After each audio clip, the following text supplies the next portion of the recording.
बिस्मिल्लाहिर्रहमानिर्रहीम। बाबुन फिल वलाए, यह बाब वला के बयान में है। वला का माना ये होता है कि किसी शख्स ने अपना कोई ग़ुलाम आज़ाद किया,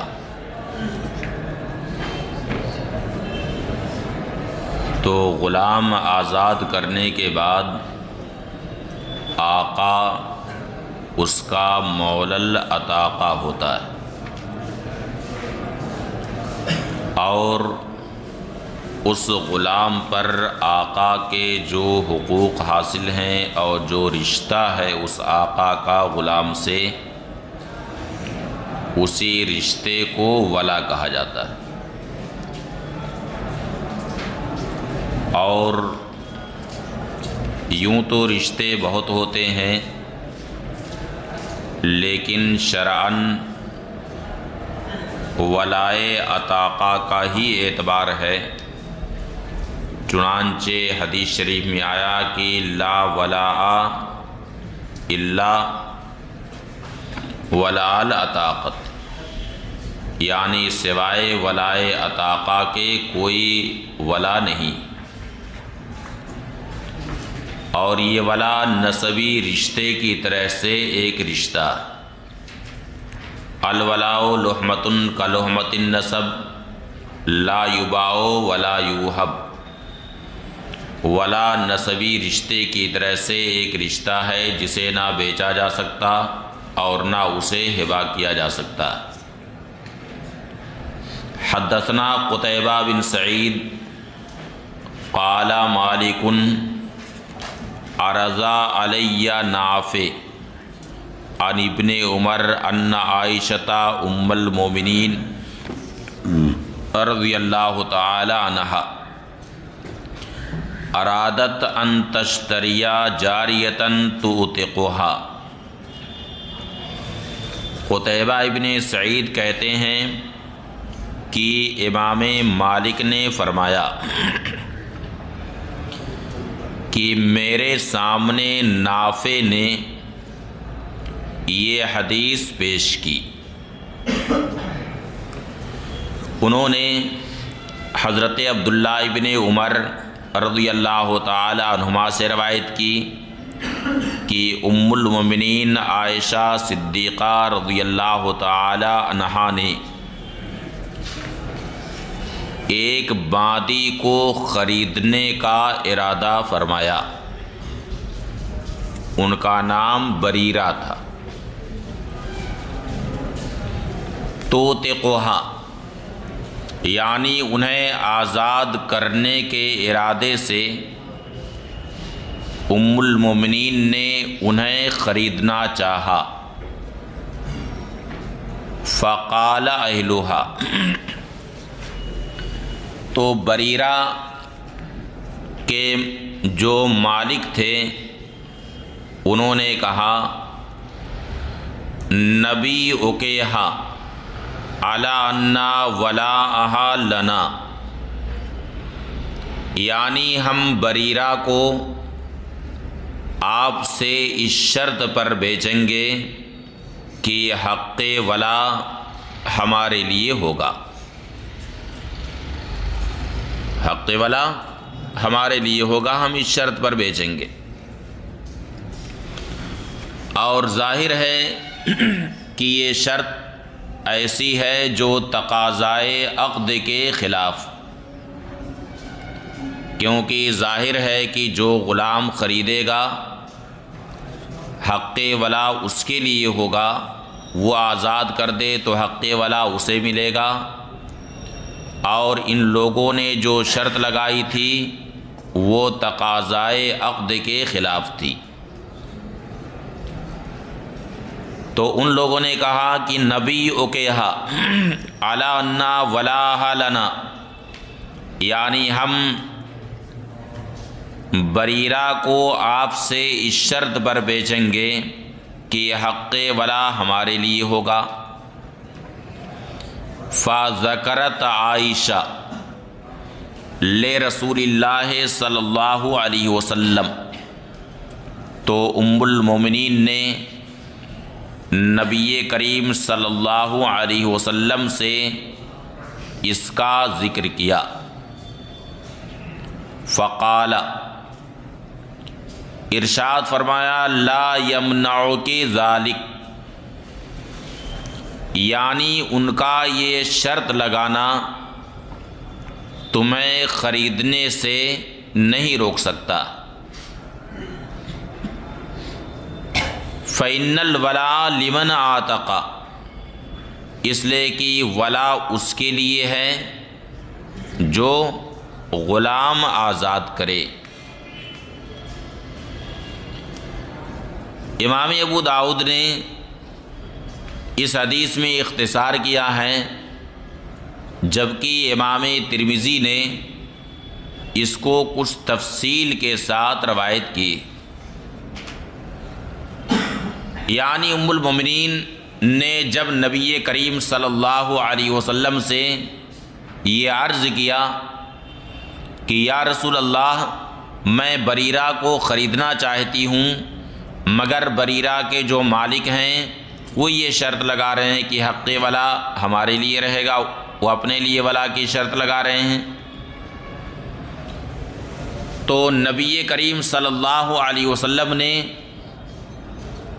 इरशाद फरमाया, मा बाल अक़वामिन यश्तरतूना बेशुरूतिन लैसत फ़ी किताबिल्लाह वला फ़ी सुन्नत रसूलिही सल्लल्लाहु अलैहि वसल्लम, यानी उन लोगों का क्या हाल है, क्या मामला है जो ऐसी शर्तें लगाते हैं जो शर्तें ना तो किताबुल्लाह में हैं और ना ही सुन्नत रसूल सल्लल्लाहु अलैहि वसल्लम में ही वो शर्तें। फिर बाद रवायतों में ये भी आया है कि नबी करीम सल्लल्लाहु अलैहि वसल्लम ने फरमाया कि इश्तरती लहूं, यानी ये शर्त मंजूर कर लो। लेकिन अब इश्काल इसमें यही है कि ज़ाहिर है कि जो ग़ुलाम ख़रीदेगा तो हक़्क़े वला उसे मिलेगा। फिर इश्तरती लहुम जो बाद रवायतों में आया है, इसका क्या माना? तो इसकी तावील उलमा ने ये की है कि लहुम ये अलैहिम के माने में। लहुम किस माने में है? अलैहिम के माने में। और कभी ऐसा होता है कि लाम अला के माने में होता है, जैसे लहुमुल लाना, तो लहुमुल लाना का मतलब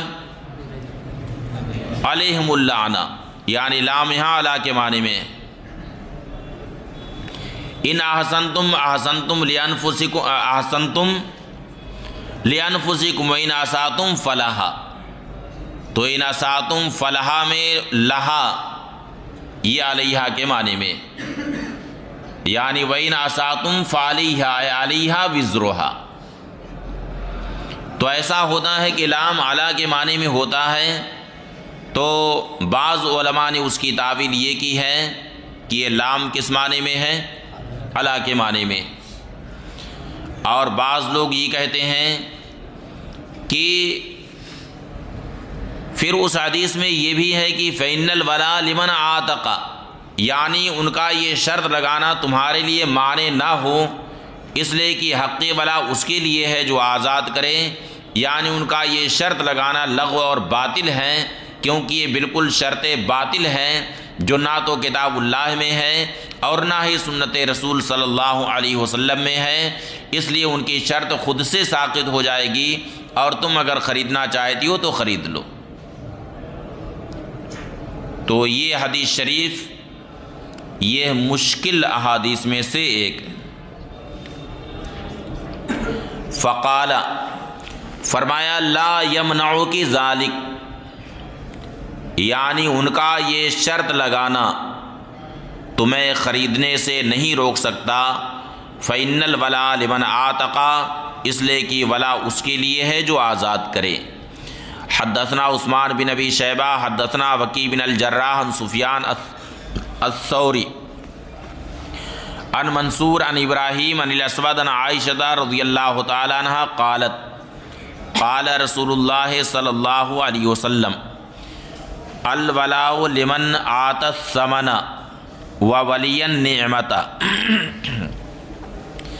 नबी करीम सल्लल्लाहु अलैहि वसल्लम ने फरमाया कि हक़्क़े वला उसके लिए है जो कीमत दे, यानी जो ग़ुलाम को ख़रीदे, व वलियन निअमता और जो नेमत इत्क़ यानी आज़ादी की जो नेमत है उस नेमत का जो वली है यानी जो आज़ाद करेगा, हक़्क़े वला उसे मिलेगा, वला उसके लिए साबित होगा। हद्दसना अब्दुल्लाह बिन अम्र बिन अबिल हज्जाज अबू मामर हद्दसना अब्दुल वारिस अन हुसैन अल-मुअल्लिम अन अम्र बिन शुऐब अन अबीही अन जद्दिही अन्ना रिआब बिन हुज़ैफ़ा तज़व्वजा इम्रातन। अम्र इब्ने शुऐब अपने वालिद से रवायत करते हैं। अब्दुल्ला इब्ने अम्र इब्नुल आस, कौन है शुऐब के दादा? अब्दुल्ला इब्ने अम्र इब्नुल आस। अम्र इब्ने शुऐब के वालिद शुऐब, और शुऐब के वालिद कौन हैं? शुऐब के वालिद अब्दुल्ला। देखो फिर भूल गए, अभी बताया कि शुऐब के दादा हैं ये। शुऐब के वालिद हैं मुहम्मद, उनका नाम है मुहम्मद, और उनके वालिद हैं हज़रत अब्दुल्ला इब्ने अम्र इब्नुल आस।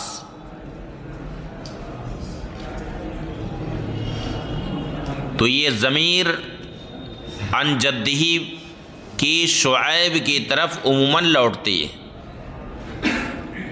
यानी ये शुऐब के दादा कौन है? दादा अब्दुल्ला इब्ने अम्र इब्नुल आस। और इससे पहले बयान कर चुके हैं कि अम्र के 3 अजदाद हैं, जद्दे आला, जद्दे औसत और जद्दे अदना कहिए या जद्दे अक़रब कहिए। तो अम्र के जो जद्दे आला हैं वो कौन हैं? सैयदना अम्र इब्नुल आस रज़ियल्लाहु ताला अन्हु। और जद्दे औसत वो हैं हज़रत अब्दुल्ला इब्ने अम्र इब्नुल आस रज़ियल्लाहु ताला अन्हुमा। और जद्दे अदना यानी अक़रब कौन हैं? मुहम्मद इब्ने अब्दुल्ला इब्ने अम्र बिन अल-आस। समझ गए? तो अगर जद्दी में हु की ज़मीर अम्र की तरफ लौटेगी तो जद से मुराद क्या होंगे? कौन होंगे? कौन? जब शुऐब के वालिद मुहम्मद हैं तो जद्दी में हु की ज़मीर अगर अम्र की तरफ लौटेगी तो जद से मुराद कौन होंगे? कौन?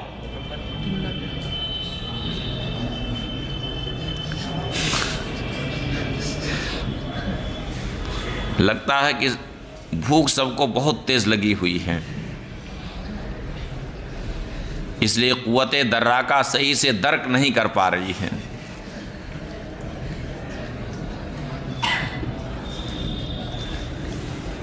शुऐब के वालिद का नाम क्या है? मुहम्मद। उनके वालिद का नाम अब्दुल्ला। उनके वालिद का नाम हज़रत अम्र इब्नुल आस। तो अगर जद्दी में हु की ज़मीर अम्र की तरफ लौटे यानी अम्र इब्न शुऐब अपने वालिद से रवायत करते हैं यानी शुऐब से, और शुऐब उनके दादा यानी अम्र के दादा से रवायत करते हैं। तो अम्र के दादा कौन होंगे? कौन? फिर कह दिया अब्दुल्ला। अब्दुल्ला ये शुऐब के दादा ना हैं, अम्र के तो परदादा होंगे वो।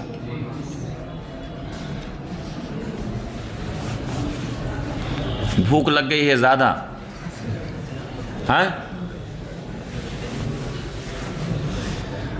शुऐब ये अम्र के दादा हैं और शुऐब के वालिद का नाम मोहम्मद, तो अम्र के दादा कौन हुए? मोहम्मद हुए। तो अगर ये ज़मीर की तरफ लौटे, अम्र की तरफ लौटे, तो यहाँ जद से मुराद कौन है? मोहम्मद इब्ने अब्दुल्ला। और अगर जद्दी में हु की ज़मीर किधर लौटे?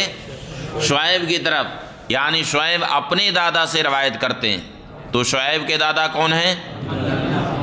अब्दुल्ला इब्ने अम्र इब्नुल आस, ये तो दादा हैं, और हज़रत अम्र इब्नुल आस ये शुऐब के परदादा हैं। समझ गए? तो यहाँ दोनों का एहतमाल है, लेकिन ज़्यादातर यानी गालिब एहतमाल ये है कि इससे हज़रत अब्दुल्ला इब्ने अम्र मुराद है। यानी शुऐब अपने दादा से रवायत करते हैं। कौन है उनके दादा? कौन? हज़रत अब्दुल्ला इब्ने अम्र इब्नुल आस रज़ियल्लाहु ताला अन्हुमा। इतनी देर में तो एक चीज़ समझ में आई सबको, वो भी अभी हम ये नहीं कह सकते हैं कि 100% लोगों ने समझा है। अन्ना रियाब बिन हुज़ैफ़ा तज़व्वजा इम्रातन, रियाब इब्ने हुज़ैफ़ा ने एक औरत से शादी की। फ़वुलिदत लहू सलासतु गिल्मतिन, तो उनसे कई बच्चे पैदा हुए? 3 लड़के पैदा हुए। ये ग़ुलाम की जमा है, और ग़ुलाम मतलब लड़का। 3 लड़के पैदा हुए। फ़मातत उम्मुहुम, अब उनकी माँ का इंतकाल हो गया। अब ज़ाहिर है कि माँ का इंतकाल हो गया तो लड़के अपनी माँ की मीरास पाएंगे कि नहीं? फ़वरिसूहा, तो लड़के अपनी माँ के क्या हुए? वारिस हुए। रिबाहा, यानी माँ के जो मकानात थे, रिबा ये रबउन की जमा है। किसकी जमा है? रबउन की। यानी माँ का जो मकान था उसके वारिस हुए। व वला मवालिहा, और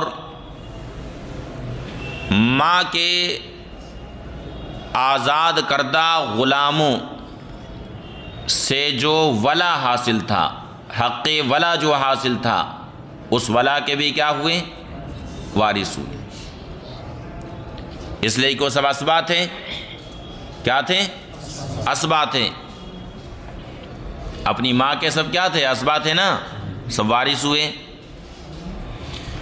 वकाना अम्र बिन अल-आस असबदा बनीहा, और हज़रत अम्र इब्नुल आस रज़ियल्लाहु ताला अन्हु ये उस औरत के बेटों के असबा थे। उस औरत के बेटों के असबा थे। फ़ाख़रजहुम इलश्शाम, तो हज़रत अम्र इब्नुल आस उन तीनों लड़कों को लेकर के चले गए शाम। फ़ाख़रजहुम इलश्शाम ए ख़रजा बिहिम इलश्शाम, चुनांचे बाज़ किताबों में यही लफ्ज़ आया फ़ाख़रजा बिहिम इलश्शाम, यानी हज़रत अम्र इब्नुल आस उन तीनों को लेकर के शाम चले गए। अब जब शाम पहुँचे और सैयदना फ़ारूक़ आज़म रज़ियल्लाहु ताला अन्हु का दौरे खिलाफत था, ताऊन आया, ताऊन अमवास। कौन सा ताउन आया? ताउन अमवास आया शाम में। फम्मातु, अब ताउन अमवास में इन तीनों लड़कों की मौत हो गई। फ़क़दिमा अम्र बिन अल आस, तो हज़रत अम्र इब्न अल आस शाम से चले आए, शाम से चले आए। व माता मौलन लहा, और उन लड़कों की माँ का एक आज़ाद करदा ग़ुलाम था, उसका इंतकाल हो गया। उन लड़कों की जो वालदा थीं, जो माँ थीं, उनका एक आज़ाद करदा ग़ुलाम था, उसका इंतकाल हो गया। व तरका मालन लहू, और अपना माल छोड़ा, यानी आज़ाद करदा ग़ुलाम ने कुछ माल छोड़ा। अब चूंकि हज़रत अम्र इब्न अल आस उस औरत के बेटों के असबा थे, उस औरत के बेटों के असबा थे। अब वो बेटे भी इंतकाल कर चुके थे, तो मीरास असबा को मिलेगी। मीरास किसको मिलेगी? असबा को मिलेगी। इसलिए उनकी मीरास हज़रत अम्र इब्न अल आस को मिली। किसको मिली? हज़रत अम्र इब्न अल आस को मिली। और उन बेटों को अपनी माँ के आज़ाद करदा ग़ुलामों पर जो हक़ वला था वो भी मिला था। इसलिए हज़रत अम्र इब्न अल आस को वो वला भी मिला। क्या मिला? वला भी उन्हें मिला। अब उसके बाद हुआ क्या? फ़ख़ासमहु इख़्वतुहा, तो अब उस औरत के भाइयों ने हज़रत अम्र इब्न अल आस के ख़िलाफ़ सैयदना फ़ारूक़ आज़म रज़ियल्लाहु ताला अन्हु की बारगाह में दावा किया कि हमारी बहन थी, इसलिए हम इसके वारिस होंगे, और जो वला हासिल है हमारी बहन को, वो वला हमें मिलना चाहिए। जबकि सैयदना अम्र इब्न अल आस रज़ियल्लाहु ताला अन्हु उसके बेटों के असबा थे, तो असबा होने की वजह से आप उस वला के दावेदार थे। अब ये मामला सैयदना फ़ारूक़ आज़म रज़ियल्लाहु ताला अन्हु तक पहुँचा। फ़क़ाल उमर, तो सैयदना फ़ारूक़ आज़म रज़ियल्लाहु ताला अन्हु ने फ़रमाया, क़ाल रसूलुल्लाह सल्लल्लाहु अलैहि वसल्लम मा अहरज़ल वलद अविल वालिद। अब यहाँ पर देखिए कि उस औरत के जो भाइयों ने दावा किया था, तो वो भाई उस औरत के बेटों के क्या हुए? क्या हुए? मामू हुए। और हज़रत अम्र इब्न अल आस उन बेटों के क्या थे? असबा थे। तो मीरास किसको मिलेगी? असबा को कि मामू को मिलेगी? असबा की मौजूदगी में ज़वील अरहाम ये साक़ित हो जाएंगे, इसलिए मीरास किसको मिली? असबा को, यानी सैयदना अम्र इब्न अल आस रज़ियल्लाहु ताला अन्हु को मिली। फ़क़ाल उमर, तो हज़रत उमर फ़ारूक़ रज़ियल्लाहु ताला अन्हु ने फ़रमाया, क़ाल रसूलुल्लाह सल्लल्लाहु अलैहि वसल्लम मा अहरज़ल वलदु अविल वालिद फ़हुवा लिअस्बतिही मन कान। नबी करीम सल्लल्लाहु अलैहि वसल्लम ने फ़रमाया कि औलाद या वालिद की जो मीरास होगी, यानी औलाद को जो मीरास में मिला है, औलाद को जो मीरास में मिला है, तो उस औरत के लड़कों को एक तो अपनी माँ की मीरास मिली, और साथ ही साथ जो वला था वो भी उन लड़कों को मिला था। तो वालिद या औलाद या वारिद को जो मीरास मिली फ़हुवा लिअस्बतिही, तो किसके लिए होगा? उसके असबा के लिए, यानी औलाद का जो असबा होगा उसके लिए है, मनकान जो भी हो। और उन औलाद के असबा कौन थे? हज़रत अम्र इब्नुल आस रज़ियल्लाहु ताला अन्हु क़ाला फरमाते हैं फ़कतबा लहू किताबन, तो सैयदना फ़ारूक़ आज़म रज़ियल्लाहु ताला अन्हु ने इस ताल्लुक़ से एक तहरीर लिख दी, यानी इस फ़ैसले को तहरीरी शक्ल में कर दिया, उसे लिख दिया। फ़ीहे शहादत अब्दुर्रहमान बिन औफ़ व ज़ैद बिन साबित व रजुल आखर, जिसमें हज़रत अब्दुर्रहमान इब्न औफ़, हज़रत ज़ैद इब्न साबित अंसारी और एक और शख्स की गवाही लगी हुई थी। समझ गए? अब फैसला किनके हक़ में हुआ? हज़रत अम्र इब्नुल आस रज़ियल्लाहु ताला अन्हु के हक़ में हुआ। फलम्मस्तुख़लिफ़ा अब्दुल मलिक, अभी उस औरत के जो भाई थे यानी उन लड़कों के जो मामू थे अभी खामोश नहीं बैठे थे। अब उसके बाद कहते हैं जब अब्दुल मलिक बिन मरवान खलीफा हुआ, इख्तसमु इला हिशाम बिन इस्माइल, तो अब्दुल मलिक इब्ने मरवान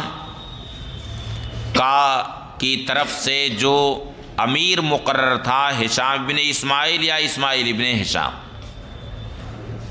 उसके पास उस औरत के भाइयों ने दावा दाखिल किया, मुकदमा किया कि हमें वला मिलना चाहिए, इसलिए कि हम उस औरत के भाई हैं, मामू हैं उनके, उसके बच्चों के।